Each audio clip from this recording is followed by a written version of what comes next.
Bonjour à toutes, ravie de vous retrouver pour cette nouvelle vidéo pour devenir actrice de sa santé. Déjà, merci beaucoup de vous abonner à ma chaîne, n'oubliez pas, ça m'aide vraiment beaucoup à me développer et d'activer la petite cloche qui va vous permettre de recevoir les notifications dès qu'il y a une nouvelle vidéo parce qu'on ne sait pas toujours qu'il y a une nouvelle vidéo et mon rythme est un petit peu fluctuant.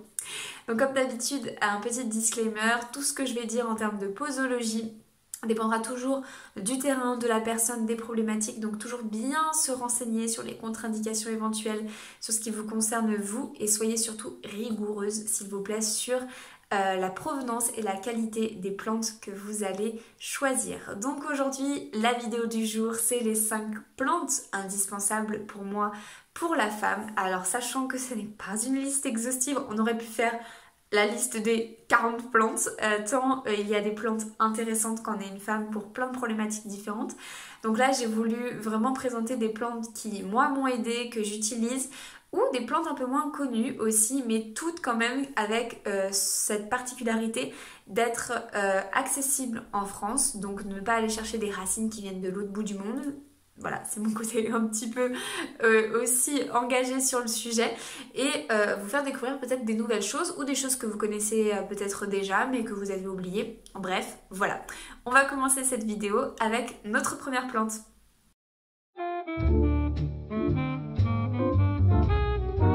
Je ne pouvais pas commencer cette vidéo sans parler du framboisier. Bien évidemment, donc c'est les feuilles du framboisier qui sont consommées du coup, qui sont très riches en flavonoïdes, en tanins, en minéraux et ça fait vraiment la plante, mais de la femme par excellence.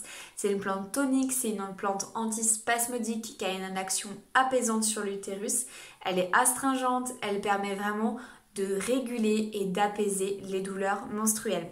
La particularité de cette plante, c'est qu'elle est intéressante quasiment toute la vie, des premières lunes jusqu'à la ménopause. J'enlèverai juste le premier et le second trimestre de grossesse, mais c'est tout. En fait, elle a cette capacité de vraiment faciliter les menstruations, faciliter l'accouchement aussi, donc hyper intéressante en fin de grossesse. Elle apaise donc aussi éventuellement les règles douloureuses, même si c'est pas la plus intéressante, mais quand même. Elle nous indique aussi des choses très positives pour la préménopause et la ménopause, mais surtout la préménopause, car elle régule les saignements menstruels justement qui seraient potentiellement irréguliers. Et c'est en fait cette action-là qu'on retient pour le framboisier, c'est la plante régulatrice de votre cycle. Donc que vous ayez une phase folliculaire courte ou longue, pareil pour la phase lutéale, elle peut vraiment s'adapter, on pourrait dire qu'elle est un peu adaptogène dans ce sens, à votre problématique. Donc on la consomme comment? On a principalement 3 consommations. Moi j'aime beaucoup la donner en gémothérapie, je la trouve très intéressante parce que je trouve que la gémothérapie, les bourgeons du coup sont toujours hyper bons. Donc on est à peu près sur 5 gouttes 3 fois par jour. Encore une fois, je vais donner des indications mais ça ne remplace pas la consultation parce que cela dépend. Mais on est souvent sur cette idée-là. Après en infusion, alors là pour moi c'est vraiment la tisane des lunes, c'est la tisane que vous pouvez aller jusqu'à boire 1 litre pendant les menstruations, bien sûr 1 litre d'eau à côté, elle va vraiment vous aider, ou sinon pendant tout le cycle, hein, une cuillère à café de plantes sèches dans de l'eau frémissante à laisser infuser pendant environ 10 minutes, ce sera très efficace. Et vous avez aussi également la teinture mère très efficace. Alors là, on peut aller de 20 gouttes à 200 gouttes.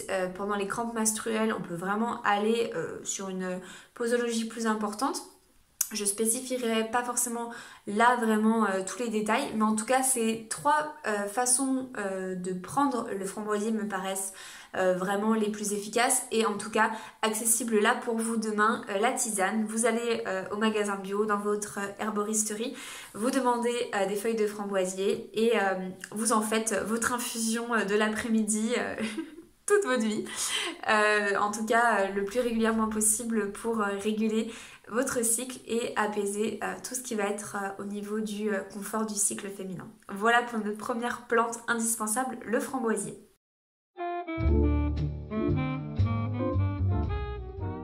On continue avec l'achillée millefeuille.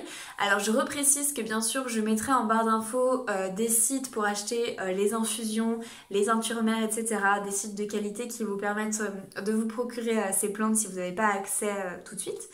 Dans l'Achillée millefeuille, elle est un peu plus connue aussi, donc ce qui est très intéressant, qu'elle a une action antispasmodique vraiment très très forte, et héménagogue. Donc héménagogue, ça veut dire qu'elle stimule le flux sanguin au niveau de l'utérus. Donc elle est vraiment très très très recommandée pour soulager les douleurs pelviennes.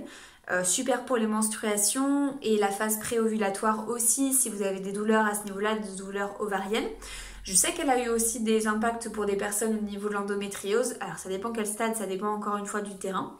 Elle a cette autre action qui est vraiment top, c'est la stimulation du foie et elle est bien aussi pour toute la sphère digestive. Souvent c'est lié, donc ça peut être intéressant si vous vous retrouvez dans cette double problématique, d'autant plus si vous avez des problématiques foie-digestion au niveau de ces phases-là du cycle. Ça peut être intéressant d'aller sur l'Achillée millefeuille.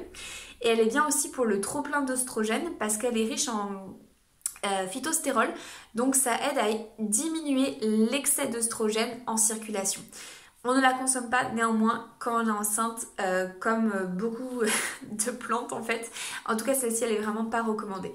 Donc moi là, je la conseille pareil en infusion. Alors c'est pas le meilleur au goût qui soit. Je vous conseille justement de l'associer au framboisier ou à une autre plante plus douce. Ou alors de la prendre en teinture mère. Donc teinture mère, ce sera 20 à 25 gouttes par jour pendant 15 jours à peu près. Très intéressante aussi, et du coup plus pour les douleurs, plus pour les règles, je vais dire vraiment, enfin moi c'est ça qui me vient vraiment en premier lieu, tout ce qui va être anti-inflammatoire, foie digestif et utérus. Et si vous savez que vous avez trop d'œstrogène par rapport à la progestérone, ça peut être intéressant aussi d'aller sur l'Achillée millefeuille. Voilà pour notre deuxième plante.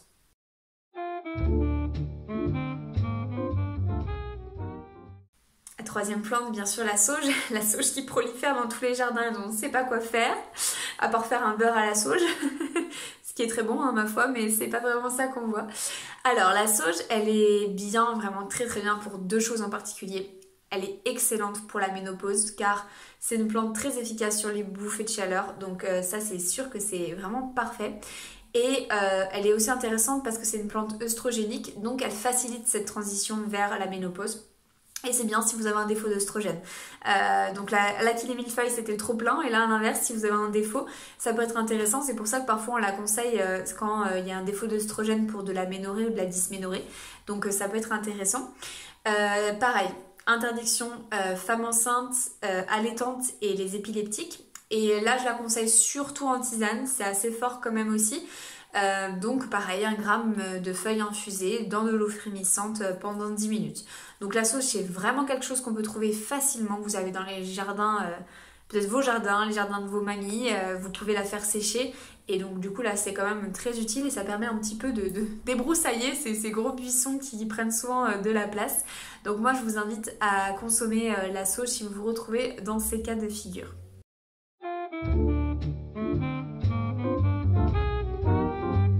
Alors, quatrième plante, vous ne vous attendiez peut-être pas à celle-ci, c'est le pissenlit. Mais qu'est-ce que ça vient faire le pissenlit? Et bien, c'est une plante effectivement très commune, mais qui est très aidante pour le foie, et on sait l'importance de l'action du foie par rapport au cycle menstruel et par rapport à une détoxification du corps qui s'opère aussi pendant les règles. Donc elle est vraiment drainante pour cet organe. Elle amène, si vous voulez, les fluides à bouger afin d'éliminer justement ces toxines. Donc moi je dirais qu'elle est très utile en syndrome prémenstruel, en cas d'irritabilité, de fatigue, de sein très tendu, de nausées le matin, de douleurs avant les règles. Vraiment sur la période post-ovulation, on va dire lutéale avant les menstruations, c'est vraiment super. Donc n'hésitez pas à aller vers cela. Donc on peut aller pareil en teinture, en usage sporadique quand même, je dirais 1 semaine avant les menstruations. Vous pouvez aller sur la teinture mère, donc si les symptômes que j'ai cités, ça vous parle, vous pouvez prendre 20 à 80 gouttes, là encore une fois ça dépend vraiment des profils, 2 fois par jour en teinture mère. Mais le top quand même, c'est d'apprendre à la cuisiner. Les feuilles sont mangées en salade depuis vraiment mais toujours quoi, c'est délicieux au printemps. Là elle stimule le foie, la bile, ça brise un petit peu cette stagnation au niveau du foie qu'on a connue durant notre hiver. Les fleurs sont comestibles aussi, donc on mange ça souvent en salade ou dans des petits sautés. Et il paraît, alors je ne sais pas, peut-être que vous connaissez, que les racines peuvent être torréfiées pour faire une sorte de faux café qui serait l'ami du foie. Donc écoutez, si c'est votre cas, n'hésitez pas à nous donner une petite recette, ce serait vraiment très chouette. Et en tout cas le pissenlit, donc à cette action pour le foie, vraiment intéressante pour nous les femmes et particulièrement dans cette phase d'élimination, car je rappelle, si vous n'avez pas vu ma vidéo précédente, que les règles ont cette action d'élimination et de détoxification. Donc si on peut un petit peu aider sur la phase juste avant l'action du foie pour éliminer bien pendant nos lunes, et bah c'est merveilleux. Donc allez, on va se mettre tous et toutes au pissenlit.